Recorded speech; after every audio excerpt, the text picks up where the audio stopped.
Shalom, selamat bertemu kembali kepada saudara-saudari pendengar sentapan firman Tuhan.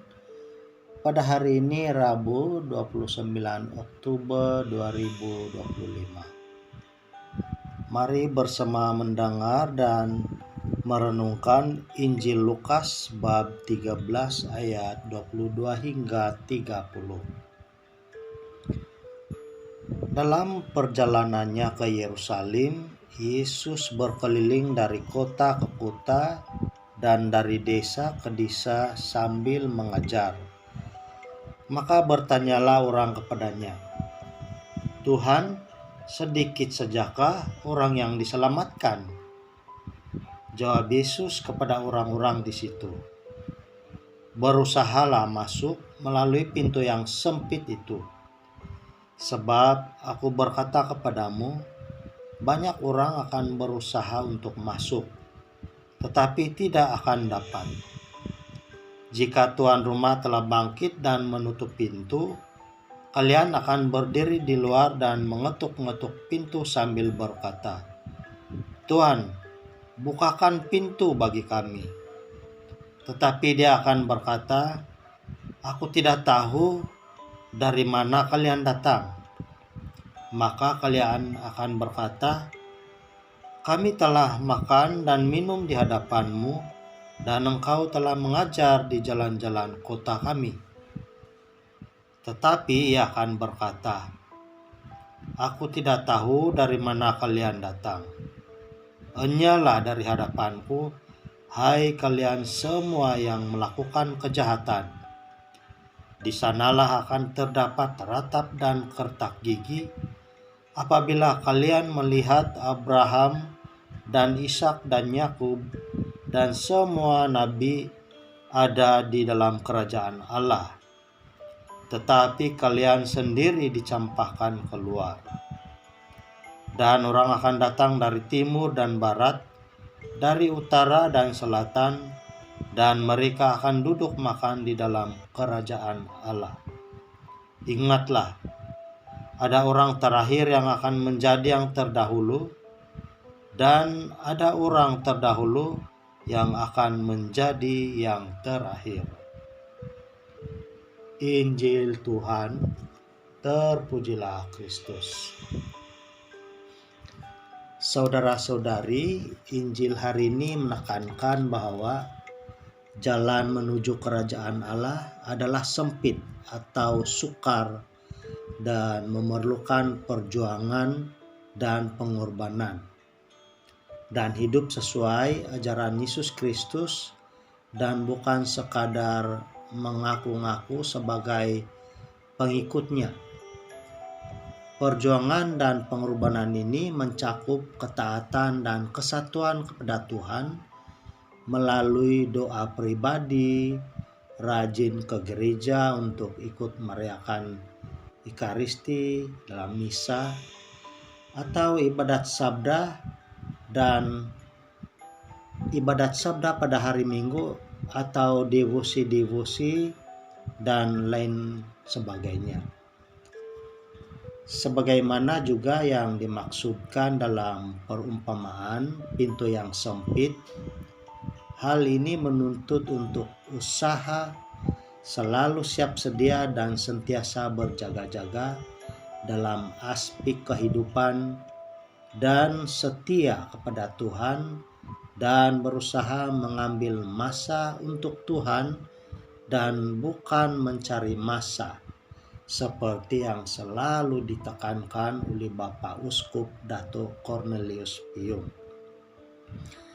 Maka itu saudara-saudari, berikut adalah beberapa poin yang kita dapat belajar. Yang pertama ialah keselamatan memerlukan perjuangan. Saudara-saudari, Yesus mengajar bahwa untuk masuk ke kerajaan Allah, seseorang harus berusaha keras untuk melalui ataupun melewati pintu yang sempit. Ya, bukan jalan yang mudah, bahkan hal ini tidak dapat dicapai tanpa usaha yang sungguh-sungguh. Ini bermakna Usaha untuk mendapatkan keselamatan abadi memerlukan usaha yang berterusan dan bukan sekadar kata orang asal sudah dibaptis oke sudah jarang-jarang pergi sambayang pun boleh. Yang penting sudah jadi Kristen. Nah, saudara-saudari, kita harus ingat perumpamaan Yesus dalam Injil hari ini yang di ayat ke-25 yaitu, Tuhan, bukakan pintu bagi kami. Tetapi dia akan berkata, aku tidak tahu dari mana kalian datang. Nah, saudara-saudari, jangan sampai Tuhan mengatakan ini kepada kita suatu ketika nanti. Yang kedua, saudara-saudari, tindakan lebih penting dari sekadar perkataan. Ramai orang yang mengaku sebagai pengikut Kristus atau orang Kristen, tetapi cara hidup tidak mencerminkan ajaran Yesus yang sebenar. Perkataan Tuhan, Tuhan tidak cukup jika tidak disertai dengan ketaatan hati dan tindakan nyata. Seperti pertama, doa, yaitu selalu ada relasi ataupun kesatuan doa dengan Tuhan ya, melalui doa pribadi dan devosi dan lain sebagainya. Yang kedua, amal kasih, yaitu selalu berfungsi rezeki dengan orang lain atau sesama yang memerlukan, dan juga selalu menolong orang lain yang susah. Dan ketiga, saudara-saudari, yaitu perbuatan. Perbuatan ini yaitu bersikap baik terhadap sesama atau semua orang tanpa mengira kaum ataupun agama, yaitu tidak sombong, tidak menghakimi, jujur, amanah, adil, lemah lembut, rendah hati, dan sebagainya. Nah, poin yang ketiga, saudara-saudari, pentingnya waktu. Saudara-saudari, pintu keselamatan tidak akan terbuka selamanya.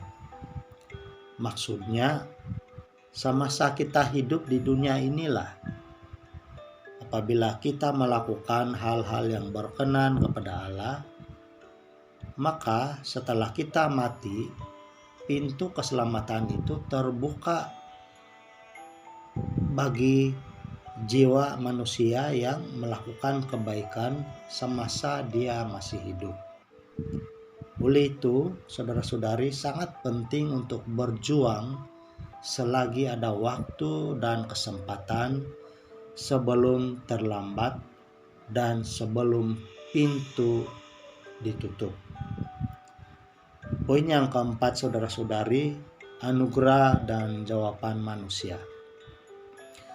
Saudara-saudari, keselamatan sebenarnya adalah anugerah yang percuma dari Allah. Walau bagaimanapun, anugerah itu harus dijawab dengan respon aktif dari manusia melalui iman yang hidup dan tindakan nyata, sebab jika iman tidak dinyatakan dengan perbuatan, maka iman itu sia-sia. Ini boleh rujuk dalam Yakobus bab 2 ayat 17. Atau iman tanpa perbuatan adalah mati. Saudara-saudari, dalam hidup ini berusahalah melakukan kebaikan dan berusaha mendekatkan diri kepada Tuhan.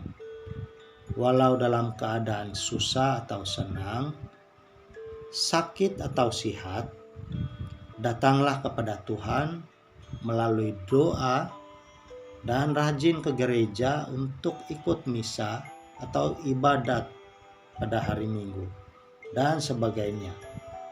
Dan jangan hanya ketika kita sakit atau susah baru mencari Tuhan. Dan lagi sentiasa rela dan berani untuk menyahut panggilan Tuhan untuk melayani, dan bukan takut atau sengaja menolak pelayanan.